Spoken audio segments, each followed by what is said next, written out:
4 games. And Lindor blasts one to deep right field. Back goes Stowers at the wall. It's out of here. Francisco Lindor. Jose hammers one deep to left field. Back is Hayward. He's out of room. It's out of here.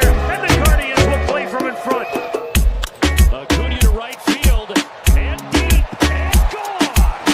Ronald Acuna Jr. with a laser.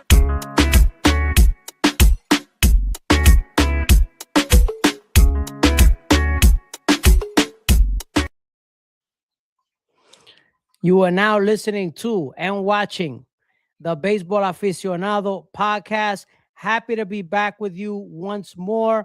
Of course, everybody out there, if you're watching on YouTube, hit the like, comment, subscribe. We love the interaction. It keeps everything going, keeps it flowing. Let's keep that conversation and that interaction going. Of course, follow me on the baseball. Follow me on social media at the Baseball Aficionado, on TikTok, on Instagram, on Facebook, wherever you are. I can't speak today in the social media world, the whole thing. And of course, don't forget to check out Baseball Aficionado, the official merch line, obviously from yours truly.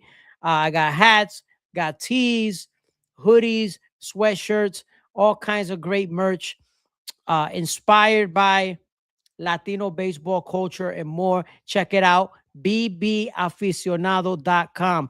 BBAficionado.com. Check it out. So without further ado, we have a couple of really interesting topics to get into. As some of you may see the headline, Puerto Rican Baseball 2026 dead. We're going to get into that. And of course, the MLB season. Is it me? I'm sorry. Is it me, or has the MLB season been a snooze? Has it been boring? Let me know. We're going to talk about that. Why the MLB season has been boring. That'll be the first topic, of course, at hand. And of course, Dominicans, with their love-hate relationship with Albert Pujols. We've seen some of this during the World Baseball Classic as he was the manager of Team República Dominicana. But I've had a lot of interaction with Dominican baseball fans over the years. Do Dominicans hate Albert Pujols, or why is it that it seems that Dominican baseball fans don't appreciate Albert Pujols the way that they should? All that and more, obviously. But without further ado, let's get right into it. The first subject at hand. 2026 season. Has the 2026 baseball season been boring? I think it depends on who you ask. Now, while we've seen managers lose their job early, which has been, right? If we're talking about drama, right? We've had some of the drama when you're talking about the Mets being terrible, some of that, the Astros being bad. You've had managers on the hot seat and lose their job. Obviously, Alex Cora lost his job early in the year, as well as former Phillies manager Rob Thompson lost their jobs. So there's been some of that drama. But when you think about it holistically, when you take a look at the baseball landscape, this season to me, and again, I'm removing my fandom from it, right? Because that's usually how I approach the Baseball Aficionado. Like the Baseball Aficionado platform, the what do you call it? The subject matter piece, or even the what do you call it? The content piece, right? Just that, from that portion, I try to separate fandom from that, because it's one of those things that, yes, while I am a Mets fan, it's not just about me being a Mets fan. So it's not just the fact that the Mets overall have struggled despite being pretty good lately, winning games and all that. But to me, it's like, it's been a very nondescript season. And I'll tell you what I mean. So for instance, when you take a look at some of the leaders in individual stats, right? So when you take a look at the leaders in stats, individual stats, hitting stats, obviously you see Aaron Judge is doing his thing. Kyle Schwarber's doing his thing, which is why if you're watching on YouTube, I have them on the thumbnail there, right? That's nothing new. Like Aaron Judge is one of the best, most consistent players in the game. Obviously, Kyle Schwarber is one of the better sluggers in the game, right? We know all that.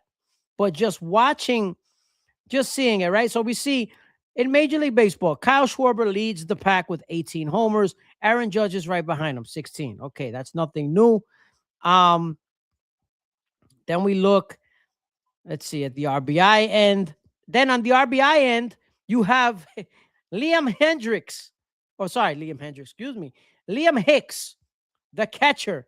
Liam Hicks from the Miami Marlins leads Major League Baseball in RBI, right? He leads Major League Baseball in RBI. Like, who would have thought that? Who had that on their bingo card going into the year? I mean, it's crazy. Let's take a look at whatever. Slugging, right? Mickey Moniak leads Major League Baseball in slugging. Right behind him is Ben Rice. And in third is Yordan Alvarez. I mean, like, what is... like, this has been a crazy year when you think about, like...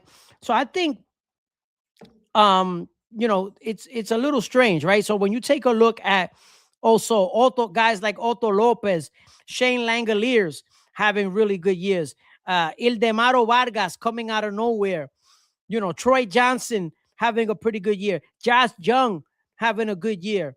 I mean, obviously I mentioned Ben Rice, Jordan Walker is kind of coming into his own. There's a lot of Munetaka Murakami has bursted onto the scene in his rookie year, which, whatever. I never loved the idea of the players coming from Japan being eligible for rookie status, but that's another conversation for another day, right? Vamos a dejarlo ahí, whatever. But just James Wood with 12 homers. I mean, let me look at RBIs. Jonathan Aranda's got 33 RBI. I mean, Andy Pajes has kind of put together a nice first half so far. It's just been a year that you have a bunch of, I don't want to call them nobodies because that's not fair to them. You got guys who are probably emerging, but I mean, some of these guys will probably be 1-year wonders too, right? You would think, but it's just very interesting to see. It's been a year of just a mishmash of guys putting up these performances. The Astros, as we mentioned, are down. The Red Sox are down. You take a look at the American League. There's a lot of mid to crappy teams. The National League, you could almost say the same thing. I mean, it's just, I don't know. Now, again, could it just be me? I don't know. Let me know, guys, what you think it is or what it could be.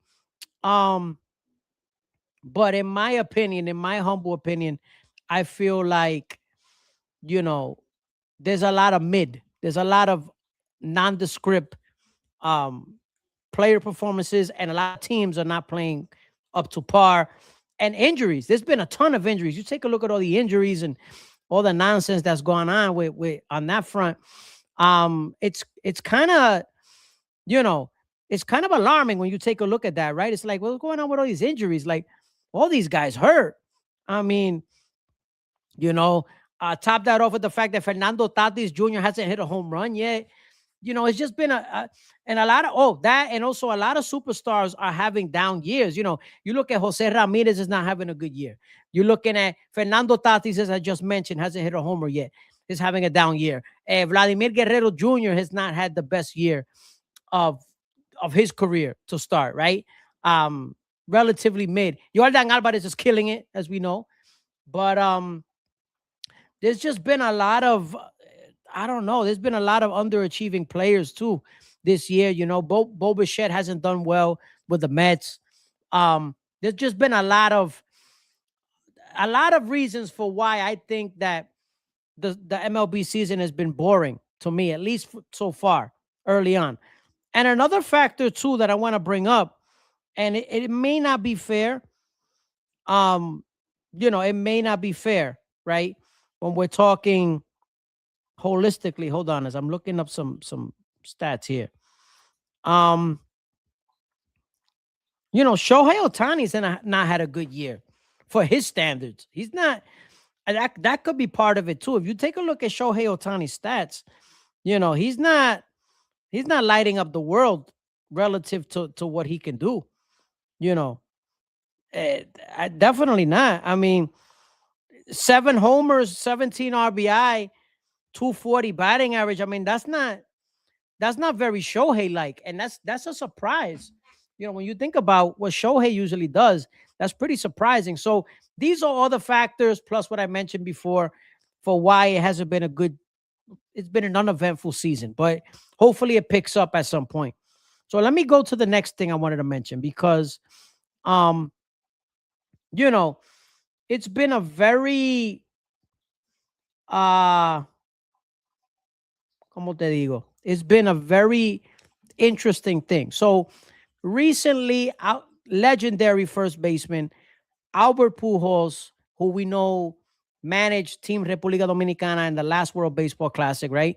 That team that was star-studded, stacked team. I mean, a great, great, great team on paper, was stacked, was dominating. They got eliminated earlier than they would have liked, but they did well. They dominated. Well, that team though, you have Albert Pujols, who was the manager. There was a lot of criticism for Albert as a manager. And I've noticed also, though, that's not new. Like, I've noticed over the years, there's been, when it comes to, La República Dominicana, when it comes to Dominican fans, they have their favorites. Like, there are certain players who it doesn't matter what they do. It doesn't matter if they use steroids or not. It doesn't matter some of their shortcomings, character flaws, whatever. Like the Dominican Republic fans, los fanáticos dominicanos, ellos tienen ya su pelotero favorito y ya. Like, y ellos lo defiendan, like that's it. Like, and I've noticed that, and también they have those players who they just don't like, that don't connect with them, or they just don't give the adequate respect for. And to me, I've always noticed that Dominican fans have never really properly embraced or wrapped their arms around Albert Pujols. And I think there's a multitude of reasons for this. But it's fascinating to see the dynamic, because when you see, Albert Pujols, who's making the rounds, he had an interview with this other platform allá en la República Dominicana, where he talked about a lot of different things. I'm not going to mention the name of the platform because I'm not going to, le voy a dar pauta, but he gave, he mentioned a lot of different things, and just, his perception of his career, all that stuff. And it made me think, like, hearing him speak and just reflecting on what he's done over his career, seeing how great of a player he was. He's going to be eligible for the Hall of Fame in 2028. That's around the corner. And so seeing that greatness of Albert Pujols, to me, I've said this, and I don't shy away from this. To me, Albert Pujols is the greatest Latino player of all time. I've said that. Like, I'm, pound for pound, you can make an argument for a lot of different players, obviously, as well, depending on what you're looking for, depending on the skill set, whatever. But for me, Albert Pujols, pound for pound, had the greatest career of any Latino player of all time. Albert Pujols is the greatest Latino player who's ever lived. That's, to me, that's my opinion. But whatever, I digress, right? But one of the things that I know for a fact is it seems that he's been underappreciated by a lot of the Dominican fans, and they've never, Dominican fans, from my experience, I've seen they have this love affair with Manny Ramirez. That I know a lot of Dominicans who tell you, no, primo, el mejor bateador dominicano de todos los tiempos es Manny Ramirez. And I'm like, bro, and I understand Manny Ramirez in his time was one of the greats, but you got to understand, like, when you're looking at a guy who did it over a long period of time, who reached a certain level, like what Albert did in his first 10 years. Like, when you guys realize, people criticize Albert, for the way his career ended. Oh, but he wasn't the same. Oh, he left St. Louis to take the bag. Oh, pero he wasn't the same. Oh, he was getting injured a lot. Oh, but he didn't hit for average anymore. When you take a look at, despite all that, and you see a guy who finished with 3,000 hits, who hit 700 home runs, who's a 3-time MVP, he could have easily won 5 if Barry Bonds didn't exist when he was in St. Louis, right? Coño, mano, es que me parece injusto. You know what I mean? Like, some things are just obvious. Like it doesn't take, and again, everybody has their favorite. To me, there's difference between saying such and such is your favorite player and saying this is the best player or the greatest player, right? So, like, it's one thing for you to say, no, Pujols wasn't my favorite player, right? Él era medio seco. You know, he was very cut and dry. He didn't have that, como dicen los dominicanos, él no tenía ese tigueraje. So I get it. Like, Manny tenía ese piquete. Tenía ese piquete, tenía su flow. Manny tenía más tigueraje. So I guess maybe that makes like the common fan relate to him more. Manny was more relatable in that way. Whereas Albert always seemed a little more like, more, I don't want to say sophisticated, but he was more educated. He had more of maybe that made him less approachable or made him seem more, less relatable, right? I think that's what hurt Albert as far as popularity to the Dominicans. To the Americans and the masses, everybody knows who he was or who he is. You know, everybody knew who Albert was. But I think that Albert's personality didn't endear him to the Dominican fan the way a Pedro Martinez or a Manny Ramirez did. Alex, for some reason, is another one who, you know, who kind of had his little, people forget, you know, now everybody, oh yeah, Alex Rodriguez, el mejor. But a lot of people gave Alex a hard time too. People get caught up in the, you know, they forget. They love to erase history or the past, but people used to give Alex a hard time back in the day too, for different reasons, right? It wasn't about steroids. They didn't care that he used steroids. That's the thing. Like, the Dominican fan doesn't care about the steroids. It's like it didn't happen. They honestly, I'm being honest. I'm not trying to be disrespectful, but it's like, to the Dominican, you mentioned a guy such and such did steroids. It's like it goes over their head. Doesn't matter. They don't take that into consideration. I think, you know, and so with Alex, it was just it was a different type of dynamic. But con Albert is, I think there were certain character traits that made him less relatable maybe than maybe a Sammy Sosa or a Manny Ramirez, a Pedro Martinez, those guys, you know, who Big Papi, who were probably more relatable to the general fan base. Maybe that's what it is. Let me know, guys. Any Dominicans out there listening or watching on YouTube, etc., tap in. Let me know, what is it about Albert that, if you don't, do you love Albert Pujols? Is he your favorite player? Or what is it about him that does not make him relatable to a lot of Dominican fans? Let me know. I'm curious to know your take. Pero at the end of the day, what he did is what he did. And to me, he's the greatest Latino player who's ever lived. He's for damn sure the greatest Dominican baseball player. I don't care what anybody says. Now, you could say Alex Rodriguez might have been the most talented. He had the most tools. I'll buy that. But the problem is that he used steroids for so long, according to him, by his own admission.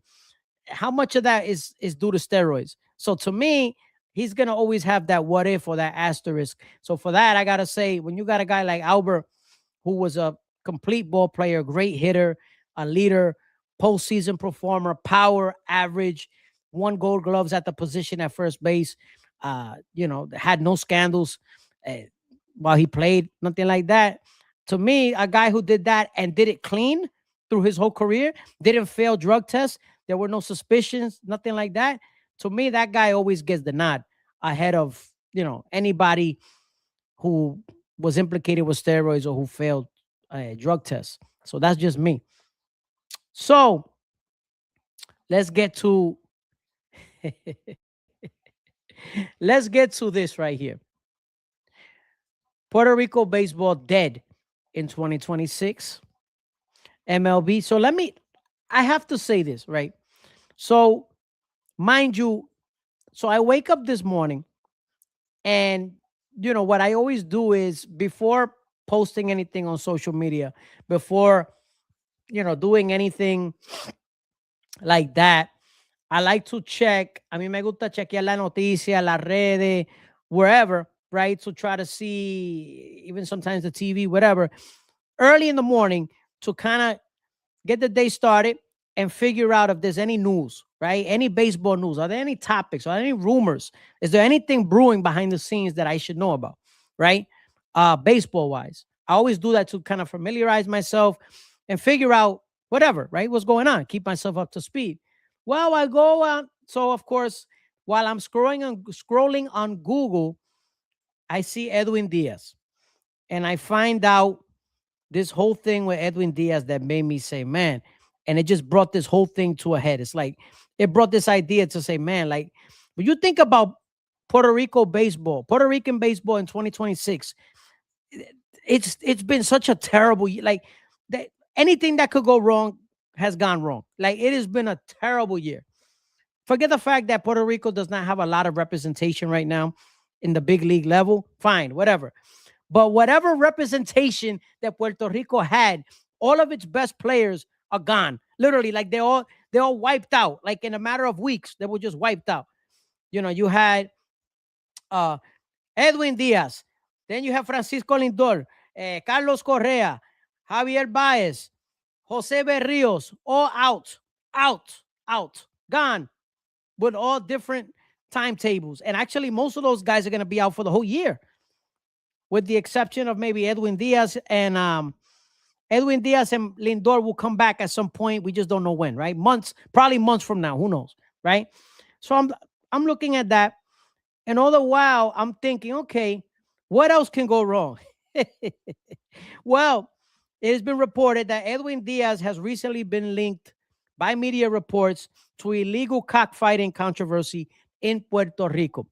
Now, when I saw that, my first reaction, I had two reactions. The first reaction was, what else can go wrong?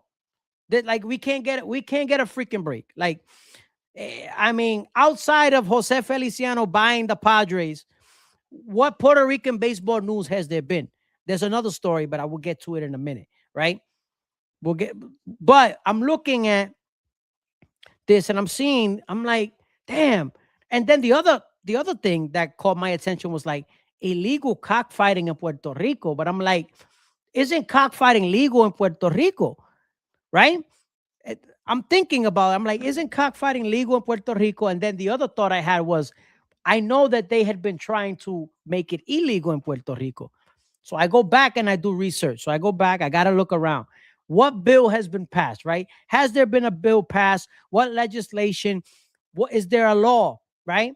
It turns out there is a law. So it turns out that cockfighting in Puerto Rico is in fact illegal. It's a federal offense.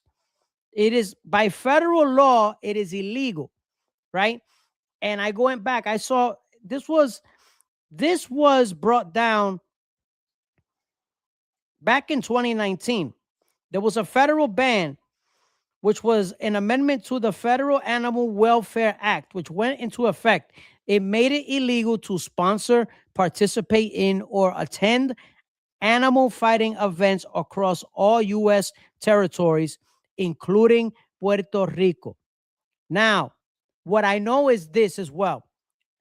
I went back and I also looked up more information. There was local resistance to this. Local resistance, right? To this ban on cockfighting. Now, to understand this, you need to understand that cockfighting in Puerto Rico is a cultural thing.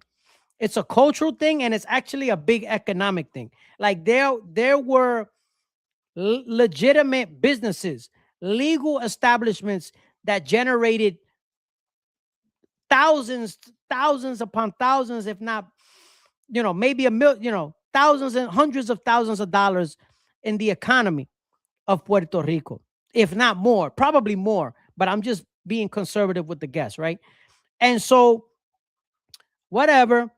Jennifer González Colón, who back then was not the governor yet, she was But she was she had a government position, but she wasn't a governor yet.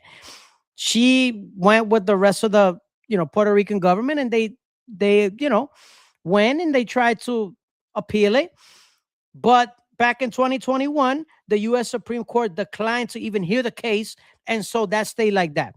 So on a technicality, cockfighting in Puerto Rico is in fact illegal. It's illegal. It surprised even me. It is illegal. Okay. Now we could talk about the morality. We could talk about the animal cruelty. We could talk about all those things. One thing that we know is this. Two things we know. Number one, it is illegal. And Edwin Díaz, if he was involved with this, is probably going to face some sort of penalty. We don't know what it is, but he's going to face some sort of penalty. That will be established at some point. And number two, what we know is that most likely these operations are still going on. Like we're not idiots. Like I know for a fact in Puerto Rico this still happens. Like this is not going to stop just because it's illegal, right? Puerto Rico is it's what it is. It's just now is what happens is now it takes on an underground element, a criminal element. There are no regulations in place as far as to make it, I don't know how to word it correct, to make it less crooked, right? To de-incentivize criminal activity. So there's gonna be a lot of stuff that's not on the up and up. The shady characters that operate in the underground, no tax. It's messed up, and I'm not gonna say that it should be legal. I'm not gonna say that it's right to be illegal. But what I will say is this. What I will say is that the people of Puerto Rico didn't vote for this. They didn't agree on this for this, right? So in essence, this was brought upon them, enforced upon the people of Puerto Rico just because it's a federal thing, because Puerto Rico is a colony, it's a territory, and essentially they said, here, you're going to do it, and that's it. And that I have a problem with. If it's one thing to say, okay, this is immoral, is immoral or even cruelty, fine. You want to bring that argument to the table, fine. Let the people of Puerto Rico decide. Let them decide what they want to do with them. If you would have had to me, I think the people of Puerto Rico and even the other territories had a right in each jurisdiction to determine whether they wanted to legalize that or make it illegal and go from there. That's me. So they did this essentially with no awareness. They did this without consulting, without any sort of a plebiscite, whatever the hell, you know what I'm saying? Without a plebiscite, anything like that, right? And to me, that's wrong. That is wrong. And that should never happen. And whatever, right? To me, it's just it's not right. But we'll see where that goes. We'll definitely monitor and follow that story closely. And we will post updates on social media or react to them as they come along. So in Puerto Rico, look, it's been a rough year with Puerto Rican baseball. I mean, you got me here looking at box scores of Daryl Nice, Elio Ramos, who else? Fernando Cruz, who I like, I'm a big fan of. All those things. Carlos Cortez, shout out to Carlos Cortez. Carlos Cortez is having a very good year. He should be playing every day. Hopefully he does or continues to. Having a nice, productive season. Pero, ¿qué pasa? There's not much out there. And Puerto Rico needs to produce more talent. I've said this ad nauseum. New talent needs to come. And speaking of new talent, the person who I have so many hopes in, the one glimmer of hope for this in an otherwise lost season for Puerto Rican baseball is warming my heart with what he's doing. Cincinnati Reds prospect, shortstop, Edwin Arroyo from Arecibo, Puerto Rico. Switch hitter. It's about 5'11" or so. 5'11", 6 feet, give or take. Switch hitter, power, speed. This man has over 900 OPS. He's got 8 home runs. 8 or 9 home runs. 9 home runs. 9 home runs, right? He's got almost 30 RBI. This guy, and he's hitting 340 something. This guy is ready for the big time. So to me, I feel like no pressure, but there's pressure. Here's to you, Edwin Arroyo, 22-year-old switch hitting shortstop of the Cincinnati Reds organization. Here's to you, Edwin Arroyo. It's time to call up Edwin Arroyo. It is time. Edwin Arroyo is the future of Puerto Rican baseball. I'm not a scout, but I do a lot of research. I watch a lot of games. I read a lot of commentary. I look at a lot of film, a lot of video, and I believe in this kid. It is time for Edwin Arroyo to come up. The Reds got to bring him up. Give us something to watch. This kid is something for the Puerto Rican fan to get behind, and the future is now. Now, his position is shortstop, but he has been working out at third base. He's been working out at second base. And if you follow the Cincinnati Reds, who we know Ellie De La Cruz is having a great year, he's their shortstop. But if we're keeping it 100, which I don't think they'll do the change now, if we're keeping it 100, Edwin Arroyo is a better defensive shortstop than Ellie De La Cruz. I said it. I'm not saying he's a better player. I'm not saying he's going to be better than Ellie. I didn't say that. But I'm talking about a shortstop. Edwin Arroyo is better than Ellie De La Cruz with the glove. But for now, if you want to bring up Edwin Arroyo, put him at second base. Put him at third base. Give him a spot to play at. Eventually, he'll, and he'll settle in. But if he really settles in, and dare I say, lights the world on fire, as he's been doing in AAA, and if Ellie De La Cruz makes some mistakes with the glove, how about we consider that move? How about we put Edwin Arroyo at shortstop and Ellie De La Cruz third base? Something to think about. I don't think it'll happen this year, but you never know in future. Could be a possibility. But let me know, guys, what do you think? Is it time to call up Edwin Arroyo? Is Puerto Rican baseball dead in 2026? I know I feel like it is, but you never know. We'll see. Maybe Elmer Rodriguez Cruz will come up. Maybe Eduardo Rivera will come up. Edwin Arroyo. Get some of these kids up there. Let them play. Let's come on. Let's get it going.